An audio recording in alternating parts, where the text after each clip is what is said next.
துளாராசி அன்பர்களே அப்படின்னு சொல்கிறதுக்கு முன்னாடி துளாராசி எங்கே வரும்னு இப்போ நான் சொல்கிறேன்.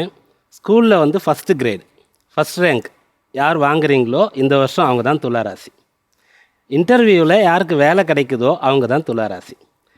யாருக்கெல்லாம் அதிர்ஷ்டமாக பரிசுகள் விழுகிறதோ, குலுக்கல் முறையில் தேர்ந்தெடுக்கப்பட்டு ஒரு இடம் கிடைக்கிறதோ, ஒரு வேலை கிடைக்கிறதோ, யாருக்கெல்லாம் வந்து சொத்துக்கள் தேடி வருகிறதோ அதிலெல்லாம் துளாராசிக்காரர்கள் இருக்க போகிறீங்க அப்படின்றது அர்த்தம். சர்ஜரி செய்ய வேண்டிய இடத்துல டாக்டருக்கே சர்ப்ரைஸ்.